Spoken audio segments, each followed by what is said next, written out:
انا يمكن واحد من الناس من قبل بدايه بطوله كاس العالم وانا منتظر البطوله دي بفارغ الصبر، لان انا عارف ان البطوله دي هيكون فيها مباريات مثيره، مباريات ممتعه، مباريات شيقه، هنشوف فيها لعيبه قويه جدا، هنشوف فيها اهداف عالميه، هنشوف فيها كل حاجه. لكن كان في نقطة معينة كده أنا منتظرها جدا جدا جدا، وهي نقطة إن أنا لأول مرة بشوف في البطولة 8 منتخبات عربية بتشارك في بطولة كأس العالم بنظامها الجديد. فكرة إن أنا ألاقي 8 منتخبات عربية، نخبة عربية موجودة في بطولة كأس العالم، ده كان حدث استثنائي ملوش مثيل. يمكن مع بداية الجولة الأولى ومباراة منتخب قطر مع منتخب سويسرا، أول منتخب عربي بيمثلنا في المحافل الدولية في بطولة كأس العالم، لقينا إن بالرغم السيطرة والقوة اللي موجودة عند منتخب سويسرا، منتخب قطر قدر إن هو يقتنص نقطة في الدقيقة الأخيرة، وفرحنا وقلنا الله على منتخب قطر، والله على الكرة القطرية، والله على الأداء الآسيوي الجميل اللي شفنا فيه منتخب قطر. اما جينا بعد كده شفنا مباراة المغرب. يمكن المغرب وبكل تأكيد هو أفضل منتخبات العربية اللي موجودة في بطولة كأس العالم، منتخب بيبني على اللي عمله في 2022، وده خلانا بنتفرج على المغرب أمام البرازيل وإحنا مش قلقانين ولا خايفين على المغرب. المغرب بيعمل قدام البرازيل مباراة عالمية وبيطلع بنتيجة 1-1، وبيقدر إن هو يقتنص نقطة غالية ثمينة. عشان لما نيجي بعد كده لمصر وبلجيكا، مصر متماسكة ما قبل بطولة كأس العالم، عملت وديات كويسة، قدرت ان هي تعمل نتائج ايجابية مع اسبانيا، قدرت انها تعمل نتائج ايجابية مع روسيا، قدرت انها تفوز على السعودية. فمنتخب مصر داخل بطولة كأس العالم بسكواد محترم مع مدرب كويس، قدر يتعادل مع منتخب بلجيكا وكان ند بند وقادر ان هو يفوز. فلحد دلوقتي انا شايف ان قطر تعبانة بس قدرت تاخد نقطة، مصر والمغرب بيعرفوا يتعادلوا عن استحقاق وجدارة وممكن يكسبوا كمان. جينا المنتخب السعودية، بالرغم من المنتخب الأوروجواني كان عامل عليه ماتش جامد جدا، لكن المنتخب السعودي قدر يخطف نقطة. لحد هنا تمام، ولحد هنا معانا 4 منتخبات من ال8 منتخبات عرفوا ياخدوا نقط من المنتخبات اللي قبلهم. في ال4 منتخبات اللي قبلهم سواء سويسرا، سواء البرازيل، سواء بلجيكا، سواء أوروجواي، كلهم منتخبات قوية. لكن لما أنا أجي أروح ألاقي منتخب نصور قرطاج أو المنتخب التونسي يزعلني ويروح يخسر 5 من منتخب السويد، فدي حاجة تزعل. حاجة تزعل لما الاقي منتخب تونس مع صبري المواشي رايح مش عارف هيعمل ايه. انا مشفق على صبري المواشي، راجل جاي قبلها ب6 شهور، لكن اختياراته كلها سيئة. اختياراته عبارة عن لاعبين محترفين في أندية مش أحسن حاجة، وخدهم وشارك بيهم وصباح الخير، وزي ما تيجي تيجي. فالنتيجة انه بيشيل 5 في أول مباراة من السويد. دفاع مستميت امام السويد، بعد ما تلبى هدف والتاني والتالت قرر انه يهاجم، خد له جونين كمان. يلا يا باشا، يلا يا باشا، كفايه قفلنا على كده. نيجي بعد كده نروح لمنتخب الجزائر، محارب الصحراء، باللي بيقابل بطل كاس العالم نسخه 2022 منتخب الارجنتين ومعاه ليونيل ميسي، بيشيل بالثلاثه. انا مشفق بعد الشيء على منتخب الجزائر، وبتوقع ان هو هيرجع في المباراه القادمه ويحاول انه يعمل حاجه، لكن اداء يزعل برضه. اداء يزعل بدايه من لوكا زيدان اللي عمل مباراه كارثيه، اداء يزعل من قلب الدفاع، اداء يزعل من خط الوسط. منتخب الجزائر تاني منتخب بيخسر في الجوله الاولى.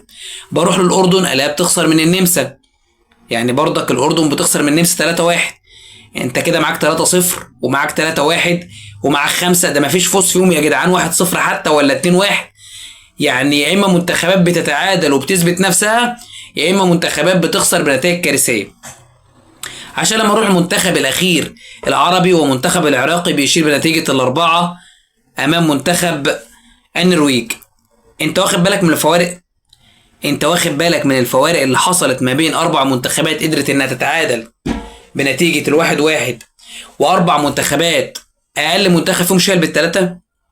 انت واخد بالك ان منتخب زي تونس راح كاس العالم وهو مش مؤهل انه يلعب كاس عالم؟ منتخب الأردن عنده جيل كويس، عنده جمال السلامي وعنده لعيبه كويسين وكل حاجة، لكن قلة خبرة بطولة كأس العالم. اللعيبة بتلعب في المحافل الآسيوية زي الفل، لكن لما يروح في بطولة كأس العالم بتلاقي الوضع مختلف تمام. الجزائر اتخضت أمام الأرجنتين. العراق قابلت ند قوي ورخم وعنيد اسمه منتخب النرويج. انتهت الجولة الأولى. على جانب تاني انا عايز اقول لك ان الجوله الاولى اللي خلصت بالنتائج الكارثيه للمنتخبات العربيه، مش كل المنتخبات العربيه، المنتخبات اللي وقعت في منتخبات تانية كانت ماشيه بشكل محترم. بنلاقي ان منتخب كوت ديفوار قادر ان هو يفوز في اول مباراه ليه قادر ان هو يفوز على منتخب زي الاكوادور، منتخب مصنف تاني في الدول اللاتينيه. بنلاقي غانا بتفوز على بنما، بنلاقي الراس الاخضر بتتعادل مع اسبانيا. المنتخبات الافريقيه قادره تقدم حاجه في الجوله الاولى اكتر من المنتخبات العربيه، بخلاف بقى ان جنوب افريقيا اتلدعت من المكسيك، لكن كانت جنوب افريقيا برضو وقع طين يعني. فده كان ملخص الجوله الاولى للمنتخبات العربيه. 4 منتخبات عرفت تاخد بالها في الجوله الاولى، و4 منتخبات اتلبت لبه طين في الجوله الاولى. بس لما باجي اروح للجوله الثانيه انا بخاف منها شويه، وبخاف منها اكتر على المنتخبات اللي عملت اداء كويس، لان احنا عندنا الثقافه في المنتخبات العربيه لما بيعمل ماتش كويس في الاول بيريح بقى بعد كده. يعني انا بخاف من المنتخبات بتاعتنا لما تلاعب منتخبات كبيره يعمل ماتش كويس في الاول، بعد كده تلاقيه مش شايف قدامه حرفيا. وده اللي حصل في الجوله الثانيه لما بلاقي المنتخب القطري بيروح يقابل منتخب كندا وبيشيل منه 6. كندا وبيشيل منه 6، والله كندا وبيشيل منه 6 لا شيء. هتقول لي ازاي يعني منتخب قطر متعادل مع سويسرا، سويسرا دي اقوى من كندا؟ اقول لك شال 6 من كندا. ازاي ما تعرفش؟ علامة استفهام، اداء غريب يعني، خلطبيطه بالصلصه. لكن تفهم ايه اللي حصل؟ ما تفهمش ايه اللي حصل. عك كروي ليس له مثيل. تيجي بعد كده النهارده الصبح تلاقي منتخب تونس بدل ما نلم نفسنا بقى بعد ال5 اللي خدناهم من السويد بنشيل 4 من اليابان. تقول لي يا عم ده اليابان بقى والكرة اليابانية والكلام ده. اقول لك بس النخوة والرجولة فين برضه؟ يعني انا مفروض بمثل دولة، بمثل تونس، يبقى في شخصية، يبقى في قوة، يبقى في اداء في الملعب عن كده. لكن منتخب اليابان زنق منتخب تونس في ال90 دقيقة في منطقة جزاء بيكسب 4. انت متخيل ان منتخب تونس في مباراتين شال 9 اهداف؟ انت متخيل ان منتخب تونس في مباراتين هو اسوأ اداء في البطولة؟ انت متخيل ان منتخب تونس مع منتخب قطر بيعلوا على بعض مين فيهم اللي يشيل جوان اكتر؟ المنتخبات العربية عامة مش هسمي كله، بس بيأدوا اداء وحش جدا، بيعلوا على بعض مين فيهم يشيل جوان اكتر. انا حاسس ان هو بينزلوا المباراة من غير حارس مرمى. يعني انا احساس جوايا كده، وبالذات المباريات اللي احنا ما بنشوفهاش، ان المنتخبات دي بتنزل من غير حارس مرمى. اصل احنا بقينا ننام على حس منتخب عربي هيلعب، نقوم الصبح نلاقي شايل بال5 وبال4 وبال3، نيجي بالليل نلاقي منتخب تاني بيشيل بال3 وال4 في نفس اليوم. ومن شويه مش هنروح بعيد اتفاجئنا ان منتخب السعوديه شايل 4 من منتخب اسبانيا. تمام؟ السعوديه اللي اتعادلت مع الاوروجواي شالت 4 من اسبانيا. اسبانيا اللي اتعادلت مع راس الاخضر. يعني انت واخد بالك الكيمياء راكبه ازاي؟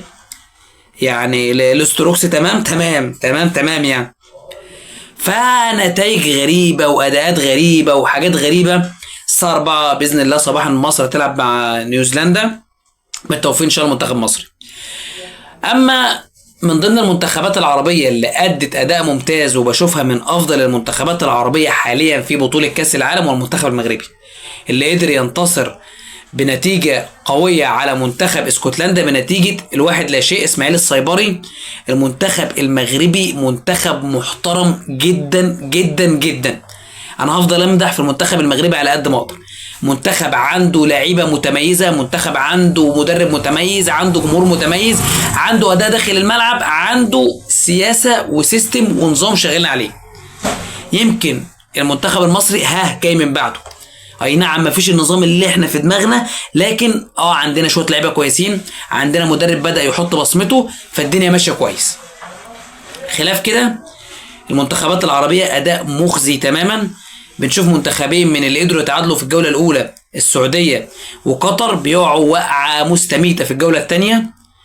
يعني فمنتخب بعد ما كان متعادل 1-1 مع سويسرا بيشيل بال6 من كندا، ومنتخب بعد ما كان متعادل 1-1 مع الاوروجواي بيشيل بال4 من منتخب اسبانيا.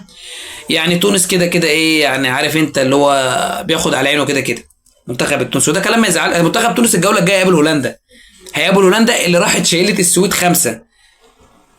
يعني انت متخيل منتخب السويد اللي شايلها 5 راح شال من هولندا 5، ما بالك انت هتشيل 10 انت من هولندا يعني، ولا ايه؟ مش فاهم. يعني انا مش فاهم. ويعني هيرفي رينار جاي يعمل ايه؟ عمك الفرنسي هيرفي رينار ده جاي يعمل ايه بالقميص اللي ما بيغيروش ده؟ بصراحه يعني عجب العجاب في المنتخبات العربيه. يعني كنا نتمنى ان احنا نشوف المنتخبات العربيه تقدر توصل لبعيد، لكن في غالب الامر قطر بنسبه كبيره هتكون بره البطوله. تونس بره ما جاتش البطوله اصلا، يعني منتخب تونس اصلا ما جاش البطوله عشان ما نعملش حسابات يعني ايه والكلام ده. المغرب هو المنتخب المحترم اللي قادر ان هو يستمر على النظام والسيستم، والمغرب منافس قوي على بطوله كاس العالم. ايوه المغرب هتنافس على بطوله كاس العالم. المغرب عندها سكواد وعندها مدرب وعندها مؤهلات تأهلها انها تنافس على بطوله كاس. ده كفايه عندهم ايوب بوعدي اللي موجود في نص الملعب، ده جوهره في نص الملعب. منتخب مصر قادر ان هو يكون متماسك، قادر ان هو يمشي صح. اي نعم ما عندوش نفس القوه ولا الباور اللي عند المنتخبات الكبيره، لكن قادر ان هو يمشي صح بشكل كويس. منتخب السعوديه اتوقع ان هو هيصعد، لكن نفسه برضك مش هيوديه بعيد. الجزائر بشوف ان عندها فرصه كويسه انها ترجع وتثبت نفسها، بس انا مشكلتي مع الجزائر ان الجزائر والاردن حد فيهم هيدى التاني على عينه ويطلعوا، يعني الجزائر والاردن حد فيهم هيمشي. الارجنتين والنمسا هيصعدوا مع بعض، الجزائر والاردن بقى ما تعرفش مين فيهم ايه هيقعد ومين فيهم هيمشي، لكن واحد فيهم هيصعد وواحد فيهم هيمشي. العراق لا حول بها ولا قوه بعد هزيمه رباعيه من النرويج، هتقابل السنغال وفرنسا، يعني كان الله في عونهم. انا ده اللي اقدر اقوله، كان الله في عونهم. على الجانب الثاني بصراحه المنتخبات الافريقيه عامله اداء رهيب متميز. كوت ديفوار امبارح لما خسرت من المانيا باداء محترم، كان في ايدهم ان هم يكسبوا كمان. منتخب غانا قلنا ان هو انتصر. نتائج عجيبه المنتخبات العربيه في البطوله، اداء محزن. يا رب المنتخبات العربيه تستفيق تقدر تأدي، هي بطوله عالميه، بلاش شغل نلاقي اللعيبه بتخبط ركابها ببعضها، والكلام ما بينطبقش على الكل، الكلام بينطبق على المنتخبات اللي احنا اتكلمنا عنهم. في النهاية ده مجرد رأي شخصي عن المنتخبات العربية المشاركة في بطولة كأس العالم. ممكن تقولوا لي آرائكم في الكومنتات، مين هو أفضل منتخب لحد دلوقتي، مين هو أضعف منتخب موجود لحد دلوقتي، مين هو أكتر لاعب اشمئزته من أدائه في الملعب، مين أفضل حارس في حراس المنتخبات العربية. إيه آرائكم، إيه رأيكم بشكل عام في أداء المنتخبات العربية في البطولة؟ ويا ريت تدوسوا لايك وتفعلوا زر الجرس وتشتركوا في القناة عشان يوصلكم كل جديد. والسلام عليكم ورحمة الله وبركاته.